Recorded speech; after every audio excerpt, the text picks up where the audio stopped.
حضور صلی اللہ علیہ وسلم کی یتیم پر شفقت کا واقعہ۔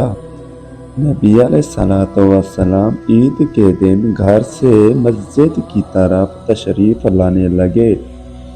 راستے میں آپ صلی اللہ علیہ وسلم نے کچھ بچوں کو کھیلتے دیکھا۔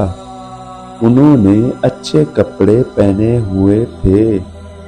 بچوں نے سلام عرض کیا تو نبی علیہ الصلوۃ والسلام نے جواب ارشاد فرمایا۔ اس کے بعد آپ صلی اللہ علیہ وسلم آگے تشریف لے گئے تو ایک بچے کو خاموشی کے ساتھ اداس بیٹھے دیکھا۔ آپ صلی اللہ علیہ وسلم اس کے قریب رک گئے۔ آپ صلی اللہ علیہ وسلم نے اس بچے سے پوچھا کہ تم کیا ہوا کہ تم اداس اور پریشان نظر آ رہے ہو؟ اس نے رو کر کہا، اے اللہ کے محبوب صلی اللہ علیہ وسلم، میں یتیم مدینہ ہوں۔ میرے سر پر باپ کا سایہ نہیں ہے جو میرے لیے کپڑے لا دے۔ میری امی مجھے نہلا کر کپڑے پہنا دیتی، اس لیے میں یہاں اداس بیٹھا ہوں۔ نبی علیہ الصلوۃ والسلام نے اس سے فرمایا کہ تم میرے ساتھ آؤ۔ آپ صلی اللہ علیہ وآلہ وسلم اسے لے کر واپس اپنے گھر تشریف لائے اور سیدہ عائشہ صدیقہ سے فرمایا، امیرا، انہوں نے عرض کیا، لبیک یا رسول اللہ، اے اللہ کے رسول صلی اللہ علیہ وسلم، میں حاضر ہوں۔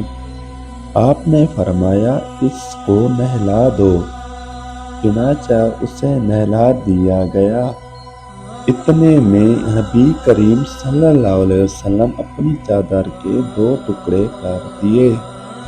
کپڑے کے ایک ٹکڑے اسے تین کی طرح باندھ دیا اور دوسرا اس کے بدن پر لپیٹ دیا گیا۔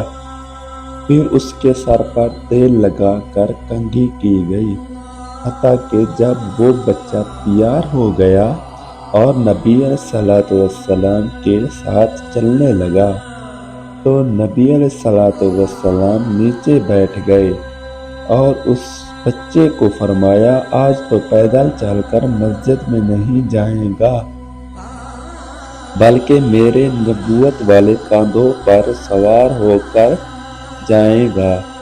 نبی علیہ الصلوۃ والسلام اس بچے کو کاندھوں پر سوار کر لیا اور اسی حالت میں اسے گلی میں تشریف لائے جس بچے کھیل رہے تھے۔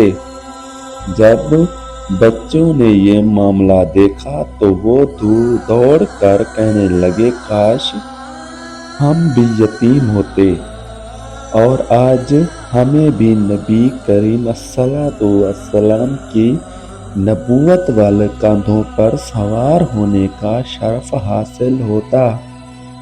نبی علیہ الصلوۃ والسلام یہ مسجد میں تشریف لائے تو آپ صلی اللہ علیہ وسلم ممبر پر بیٹھ گئے تو وہ بچہ نیچے بیٹھنے لگا۔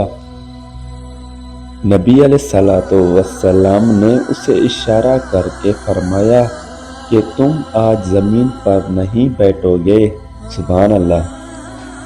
چنانچہ نبی صلی اللہ علیہ وسلم نے اس بچے کو اپنے ساتھ ممبر پر بٹھایا اور پھر اس کے سر پر ہاتھ رکھ کر ارشاد فرمایا کہ جو شخص یتیم کی کفالت کرے گا اور محبت و شفقت کی وجہ سے اس کے سر پر ہاتھ پھیرے گا، اس کے ہاتھ کے نیچے جتنے بال آئیں گے اللہ تعالیٰ اس کے نامہ اعمال میں آتی نیکیاں لکھ دے گا۔ تو آپ کو ویڈیو کیسی لگی؟ ویڈیو اچھی لگی ہو تو چینل کو سبسکرائب کریں اور آگے شیئر کریں۔